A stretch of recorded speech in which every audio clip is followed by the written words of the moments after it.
जब ये लोग कहते हैं राहुल गांधी माफी मांग लेते तो राहुल गांधी क्या सोचते हैं? राहुल गांधी सोचता है मेरा नाम सावरकर नहीं है, मेरा नाम गांधी है।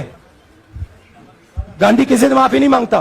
राहुल जी, जो जजमेंट आया उसको लेकर बीजेपी ने उसको किया है कि आपने ओबीसी का अपमान किया। पूरे देश में प्रेस कॉन्फ्रेंस करने की तैयारी कर रहे हैं कि आपने ओबीसी का अपमान किया था। भैया देखिए, पहला आपका अटेम्प्ट वहां से आया, दूसरा आपका अटेम्प्ट यहां से आया, तीसरा आपका अटेम्प्ट यहां से आया। आप इतनी डायरेक्टली बीजेपी के लिए क्यों काम कर रहे हो? थोड़ी डिस्कशन से करो यार, थोड़ा घूम घाम के पूछो। क्या आपको ऑर्डर दिया है क्या? देखो मुस्कुरा रहे हैं। घूम घाम मैं आपको उदाहरण देता हूं, आप थोड़ा घूम घाम के निकाल नुकुल के बोलो। देखो ऐसे बोलो पहले, राहुल जी, हाँ तो please if you want to work for the BJP, then bring a BJP flag symbol here and put it on your chest. Then I'll answer you the same way I answer them. Don't pretend to be a press man. Vikrant, Rahul ji, हवा निकल गई। Rahul ji, BJP. आपने सबने देखा क्या हुआ। सवाल पूछना मैं बंद नहीं करूंगा। नरेंद्र मोदी जी का अदानी के साथ क्या रिश्ता है और 20,000 करोड़ रुपए किसके हैं, मैं पूछता जाऊंगा। मुझे कोई डर नहीं लगता इन लोगों से। और अगर ये सोचें कि मुझे डिस्क्वालीफाई करके, धमका के, जेल में डाल के मुझे बंद कर सकते, नहीं, मेरी वो हिस्ट्री नहीं है। मैं हिंदुस्तान के लोकतंत्र के लिए लड़ रहा हूं और मैं हिंदुस्तान के लोकतंत्र के लिए लड़ता रहूंगा। किसी चीज से नहीं डरता हूं, यह सच्चाई है। अदानी जी और नरेंद्र मोदी जी के रिश्ते के बारे में डिटेल में बोला। रिश्ता नया नहीं है, रिश्ता पुराना है। जब नरेंद्र मोदी जी गुजरात के सीएम बने थे तब से रिश्ता है और उसके बहुत सारे पब्लिक प्रूफ्स हैं। हवाई जहाज में मैंने फोटो दिखाई, नरेंद्र मोदी जी बड़े कंफर्ट में बैठे हुए थे अपने दोस्त, अपने मित्र के साथ। पार्लियामेंट में मैंने दिखाई। अदानी जी की शेल कंपनीज हैं, अदानी जी की शेल कंपनीज हैं, उसमें 20,000 करोड़ रुपया किसी ने इन्वेस्ट किया। अदानी जी का पैसा नहीं है, अदानी जी का इंफ्रास्ट्रक्चर बिजनेस है, पैसा किसी और का है। सवाल यह है, ये जो 20,000 करोड़ रुपए हैं ये किसके हैं, यह सवाल मैंने पूछा। मैंने पार्लियामेंट हाउस में प्रूफ देके, जो मीडिया रिपोर्ट से मैंने निकाला, अदानी जी और नरेंद्र मोदी जी के रिश्ते के बारे में डिटेल में बोला। रिश्ता नया नहीं है, रिश्ता पुराना है। जब नरेंद्र मोदी जी गुजरात के सीएम बने थे तब से रिश्ता है और उसके बहुत सारे पब्लिक प्रूफ्स हैं। हवाई जहाज में मैंने फोटो दिखाई, नरेंद्र मोदी जी बड़े कंफर्ट में बैठे हुए थे अपने दोस्त, अपने मित्र के साथ। पार्लियामेंट में मैंने दिखाई। यह सवाल मैंने पूछा। फिर मेरी स्पीच को एक्सपंज किया गया। मैंने स्पीकर को डिटेल चिट्ठी लिखी, पॉइंट बाय पॉइंट, कि मैंने कहा कि एयरपोर्ट्स अदानी जी को रूल बदल के दिए गए हैं। ये लीजिए रूल की कॉपी जिसको बदला गया है। चिट्ठी लिखी, कोई फर्क नहीं पड़ा। फिर मेरे बारे में मंत्रियों ने पार्लियामेंट में झूठ बोला कि मैंने विदेशी ताकतों से मदद मांगी। मैंने ऐसी कोई बात नहीं की है। मैंने कहा स्पीकर से, मैंने जाके कहा स्पीकर सर, पार्लियामेंट का नियम है कि अगर किसी मेंबर पर कोई एक्यूजेशन लगाता है तो उस मेंबर को जवाब देने का हक होता है। मैंने एक चिट्ठी लिखी, उस चिट्ठी का जवाब नहीं आया। दूसरी चिट्ठी लिखी, उस चिट्ठी का जवाब नहीं आया। फिर मैं स्पीकर के चेंबर में गया, मैंने स्पीकर सर से कहा, स्पीकर सर ये कानून है, ये रूल है, इन्होंने झूठा आरोप लगाया है, मुझे आप बोलने क्यों नहीं दे रहे हैं? स्पीकर सर मुस्कुराते हैं, कहते मैं नहीं कर सकता। और फिर उसके बाद आपने सबने देखा क्या हुआ। सवाल पूछना मैं बंद नहीं करूंगा। नरेंद्र मोदी जी का अदानी के साथ क्या रिश्ता है और 20,000 करोड़ रुपए किसके हैं, मैं पूछता जाऊंगा। मुझे कोई डर नहीं लगता इन लोगों से। और अगर ये सोचें कि मुझे डिस्क्वालीफाई करके, धमका के, जेल में डाल के मुझे बंद कर सकते, नहीं, मेरी वो हिस्ट्री नहीं है। मैं हिंदुस्तान के लोकतंत्र के लिए लड़ रहा हूं और मैं हिंदुस्तान के लोकतंत्र के लिए लड़ता रहूंगा। किसी चीज से नहीं डरता हूं, यह सच्चाई है।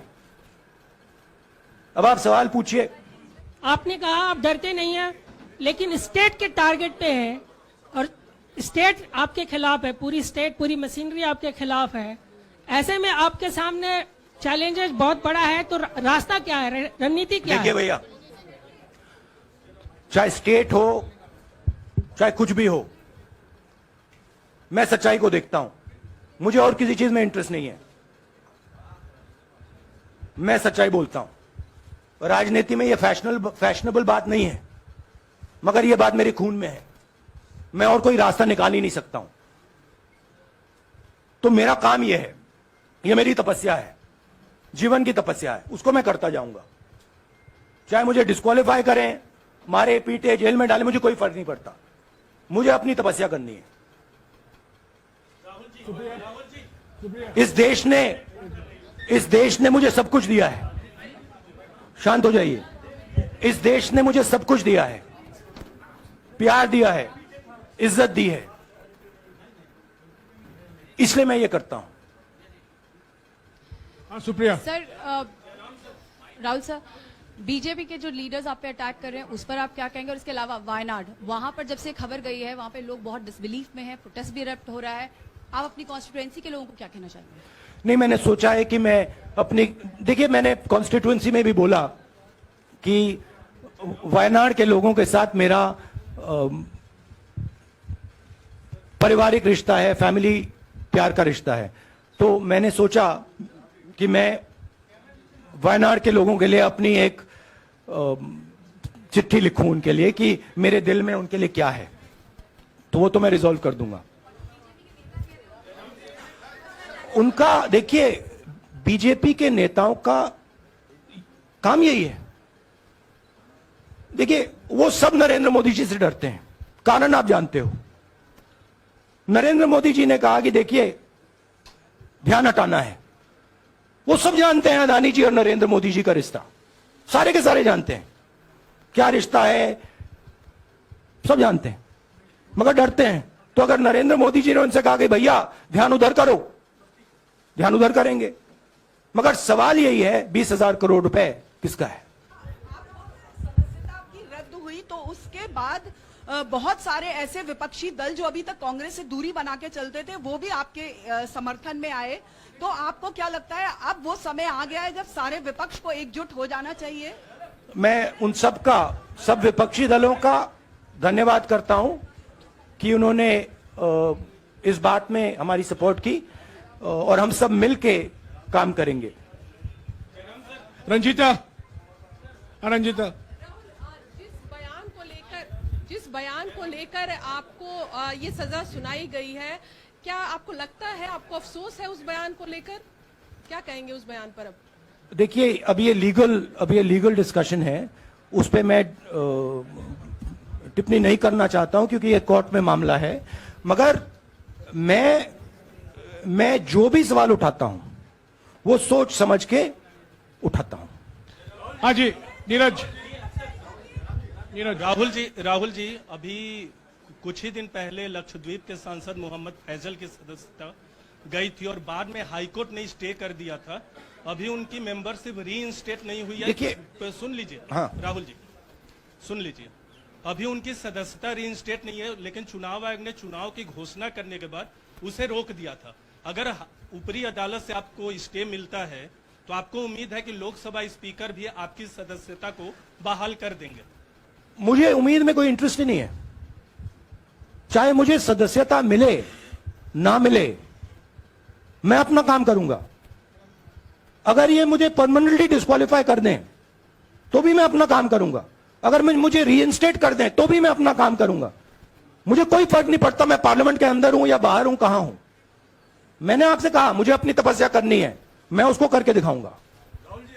आपके लिए नहीं, अपने लिए। रवि एक मिनट रमन, हाँ। एक मिनट रमन।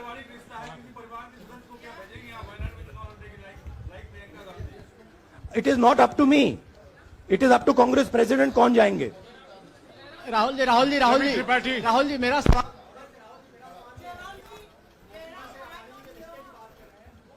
आपके यहाँ बैठे हैं। हाँ। दोनों मुख्यमंत्रियों का भी अडानी जी से रिश्ता है, उनके साथ लेन देन का मामला, उसका कहा जाए धंधे का मामला है। लेकिन क्या धंधे का मामला क्या बात कर रहे हैं? ये धंधा रोकेंगे ये लोग? जिनके पास जो भी स्टेट का उनके साथ नाता है, जो भी बिजनेस चल रहा है, वो बिजनेस रोका जाएगा क्या? देखिए, सिंपल सी बात है, आप डिस्ट्रैक्ट करने की कोशिश मत कीजिए। 20,000 करोड़ रुपए अदानी जी की शेल कंपनीज में कहां से आए? आप इंक्वायरी कीजिए। अगर बात निकली कि हमारे चीफ मिनिस्टर का पैसा है तो इनको जेल में डाल दीजिए। अगर बात निकली तो किसी और का पैसा है तो उसको जेल में डालिए। राहुल जी, मेरा सवाल आपसे ये है कि जब आप ये फैसला सामने आया, आपको मैक्सिमम पनिशमेंट जो है इसमें जो हो सकती है वो आपके लिए मुकर्रर की गई। इस बीच कई लोगों ने ये भी कहा, आपके पार्टी के भी एक सांसद ने कहा कि कम से कम जज को ये देखना चाहिए था कि सामने जो शख्स है वो एक गांधी परिवार से आता है। इस पर आप क्या कहेंगे? और आपको लगता है मैक्सिमम पनिशमेंट जो है आपके केस में, मैक्सिमम पनिशमेंट आपके लिए मुकर्रर की गई, क्या आपको इसके पीछे क्या कहना है आपका? वही मैंने कहा, अगर डिस्ट्रैक्शन करना है, मैक्सिमम पनिशमेंट की तो जरूरत है। मिनिमम पनिशमेंट से बात थोड़ी बनेगी। मैं तो सोच रहा था भैया 5 साल होते, 7 साल होते, 10 साल होते, वो भी मिल जाता। मुझे क्या फर्क पड़ रहा है? राहुल जी, जो जजमेंट आया उसको लेकर बीजेपी ने उसको किया है कि आपने ओबीसी का अपमान किया। पूरे देश में प्रेस कॉन्फ्रेंस करने की तैयारी कर रहे हैं कि आपने ओबीसी का अपमान किया था। भैया देखिए, पहला आपका अटेम्प्ट वहां से आया, दूसरा आपका अटेम्प्ट यहां से आया, तीसरा आपका अटेम्प्ट यहां से आया। आप इतनी डायरेक्टली बीजेपी के लिए क्यों काम कर रहे हो? थोड़ी डिस्कशन से करो यार, थोड़ा घूम घाम के पूछो। क्या आपको ऑर्डर दिया है क्या? देखो मुस्कुरा रहे हैं। घूम घाम, मैं आपको उदाहरण देता हूं। आप थोड़ा घूम घाम के निकाल नुकुल के बोलो। देखो ऐसे बोलो पहले, राहुल जी, हाँ, तो please if you want to work for the BJP, then bring a BJP flag symbol here and put it on your chest. Then I'll answer you the same way I answer them. Don't pretend to be a pressman. Vikrant, Rahul ji, हवा निकल गई। Rahul ji, BJP के लोग बार बार ये बात कहते हैं कि आपने जब विदेश में जाके भाषण दिया तो उन्होंने कहा माफी मांग लेते। अभी कहा कि कोर्ट में आपसे कहा गया माफी मांग लेते। तो जब ये लोग कहते हैं राहुल गांधी माफी मांग लेते, तो राहुल गांधी क्या सोचते हैं? राहुल गांधी सोचता है मेरा नाम सावरकर नहीं है, मेरा नाम गांधी है। गांधी किसी से माफी नहीं मांगता। और मैंने कहा, पार्लियामेंट हाउस में कहा कि भैया मुझे बोलने दीजिए ना, एक बार तो बोलने दीजिए। 2 बार चिट्ठी लिखी, तीसरी बार मैं पर्सनली स्पीकर से जाके कहता हूं, स्पीकर सर प्लीज, आप डेमोक्रेसी के लोकतंत्र के आप प्रोटेक्टर हैं, मुझे बोलने दीजिए। मुस्कुरा के कहते हैं भैया मैं तो नहीं कर सकता। आप नहीं कर सकते तो कौन कर सकता है? शायद मुझे जाके मोदी जी से पूछना पड़े, वो तो करने नहीं देंगे। तो मेरा जो पॉइंट है, इस देश में लोकतंत्र खत्म हो गया है। इस देश के लोग जो इनके दिल में है, हमारे दिल में है, बोल नहीं सकते हैं। इस देश के इंस्टीट्यूशन पर आक्रमण हो रहा है। और उस आक्रमण का मैकेनिज्म क्या है? उस आक्रमण का मैकेनिज्म नरेंद्र मोदी जी और अदानी जी का रिश्ता है। वो फाउंडेशन है। मैं नरेंद्र मोदी जी पर सवाल नहीं पूछ रहा हूं, मैं अदानी जी पे सवाल पूछ रहा हूं। बीजेपी अदानी जी को क्यों प्रोटेक्ट कर रही है? आप नरेंद्र मोदी जी को प्रोटेक्ट कीजिए। मैं अदानी जी पे पूछ रहा हूं, आप अदानी जी को क्यों प्रोटेक्ट कर रहे हो? आप इसलिए अदानी जी को प्रोटेक्ट कर रहे हो क्योंकि आप ही अदानी हो। Thank you. इस खबर को अभी लाइक करें, शेयर करें, अभी चैनल को सब्सक्राइब करें और घंटी जरूर